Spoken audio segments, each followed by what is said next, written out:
Assalomu alaykum hurmatli do'stlar. Bugun Rasto'yinda eng aqlli va 100% avtomatik ishlaydigan elektr pechka tizimini ko'rib chiqamiz. Xo'p, bu vazifasi nima bo'ladi? Qachonki yashikka rudalarni solsak, pechkaga avtomatik o'tkazadi va pechka o'chib bo'lsa avtomatik yoqadi. Keyin pechka eritib bo'lgan narsalarni yana avtomatik shu yashikka soladi. Agar polni eritib bo'lsa, pechkani yana avtomatik o'chirib qo'yadi. Bunda akkumulyatordagi tok maksimal darajada tejaladi. Xo'p, ketdik. Birinchi o'rinda pechkalarni o'rnatib olamiz va bitta yashik qo'yamiz. Men 3 ta pechka o'rnatganman. Siz istaganicha qo'yishingiz mumkin. Keyin bularga adapter o'rnatamiz. Va yana 2 ta konveyer o'rnatamiz. Endi pipe tool orqali turbalarni ulab olamiz. Yashigidan chiqadigan turbani konveyerga ulaymiz va bundan chiqqanini pechkaga ulaymiz. Keyin oxirgi pechkadan chiqqan turbani ikkinchi konveyerga ulaymiz. Bundan chiqqanini esa yashikka ulaymiz. Bu konveyer turbadagi o'tayotgan resurslarni xuddi nasos kabi haydab beradi yoki tortib beradi. Demak, birinchi konveyer yashikdagi resursni pechkaga haydab beryapti va pechkadagi resursni ikkinchi konveyer tortib olyapti va yashikka haydab beryapti.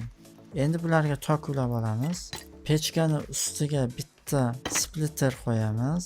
Konveyerni oldiga esa 3 ta branch o'rnatamiz. Va bularni tokini xuddi mana shunday ulaymiz. Power outdan power inga ulaymiz. Yana power outdan power inga. Endi birinchi branchdan tepadagi konveyerning power in degan joyga ulaymiz. Ikkinchi branchni esa pastdagisiga ulaymiz. Bu ikkita branchning toki 2 bo'lishi kerak va oxirgi branchniki 1 bo'lishi kerak. Endi oxirgi branchni konveyerning turn on degan joyga ulaymiz. Endi mana bu yerga ham bitta branch o'rnatamiz. Bunga akkumulyatordagi tokni ulaymiz. Branch out degan joydan splitterga ulaymiz va splitterdagi toklarni pechkalarga ulaymiz. Ortib qolgan tokni mana bu branchlarga ulaymiz. Bu konveyerlarimiz avtomatik o'zi yonadi tok kelishi bilan. Chunki biz turn on degan joyga ham tok ulaganmiz. Pechka yonmadi. Nima uchun? Chunki tok yetishmayapti. Hozir bizda 3 ta pechka bor. Har biri 3 tokdan 9 tok oladi. Birinchidan 9 tokni belgilab olamiz. Mana yondi. Endi biz qachonki yashikka ruda qo'ysak, shu rudalarni avtomatik pechkaga oladi va pechka eritib bo'lsa, yana avtomatik shu yashikka tashlab qo'yadi. Lekin bu 100% avtomatik ishlamayapti. Chunki hozir mana ruda yashikda qolmagan, eritiladigan narsalar ham pechkada mavjud emas, lekin pechka yoniq turibdi. Bu akkumulyatorli tokni isrof qilib yuboradi. Bizga shunaqa tizim kerakki, agar eritiladigan narsalar bo'lmasa, pechka avtomatik o'chsin. Agar biz pechka o'chiq payti yashikka eritiladigan narsalar solsak, o'chiq turgan pechka avtomatik yonsin. Eritib bo'lsa yana avtomatik o'chsin. Shunaqa tizim kerak. Buni yaratishimiz uchun bitta switch o'rnatib olamiz mana bu yerga. Pechkadagi tokni shu switch orqali o'tkazib yuboramiz. Mana endi qachonki switchni yoqsak, pechka yonadi, switchni o'chirsak, o'chiradi. Biz albatta buni qo'l bilan o'chirib yoqmaymiz. Mana bu yerga bitta end switch va bitta or switch o'rnatib olamiz. Mana bu konveyerimizga filter pass va filter fail degan joylar bor. Ni bosib turamiz va filter kiritib olamiz. Mana bu birinchi konveyerimiz yashikdan rudalarni oladi. Demak, bu yerga rudalarni belgilab olamiz. Mana 3 xil rudani belgiladik va apply'ni bosamiz. Tepadagi konveyer esa eritilib bo'lingan narsalarni yashikka joylab qo'yadi. Demak, eritilib bo'lingan narsalarni belgilab olamiz.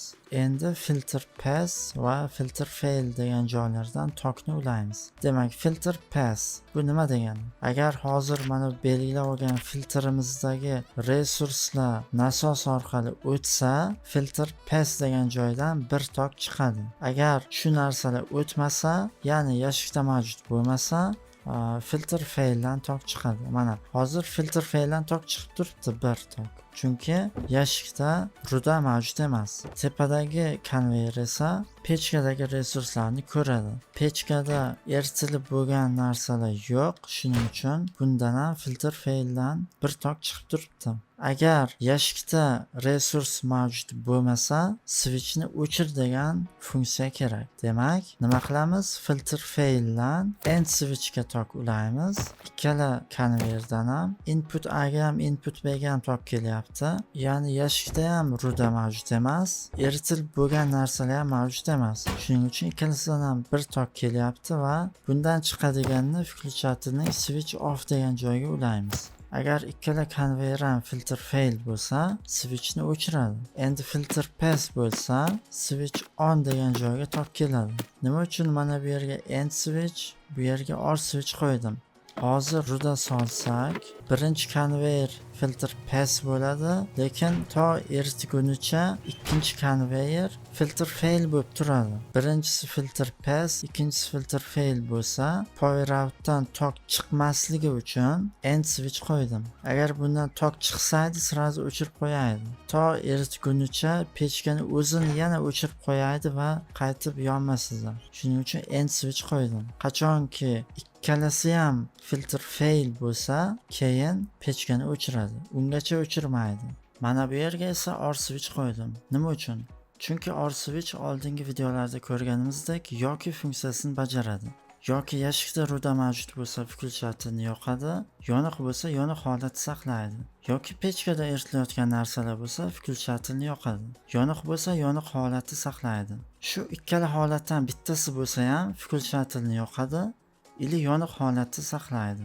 Shuni o'rniga end switch qo'yganimda ikkala holat ham bir vaqtda bajarilsagina keyin включательni yoqardi. Shuning uchun bu yerga or switch kerak. Menimcha tushunarli bo'ldi. Tushunmagan bo'lsangiz videoni qaytadan ko'ring.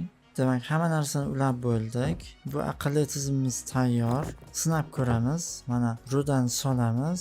Birozdan keyin avtomatik yoqadi, yondi va hozir eritib bo'lsa, avtomatik o'chiradi.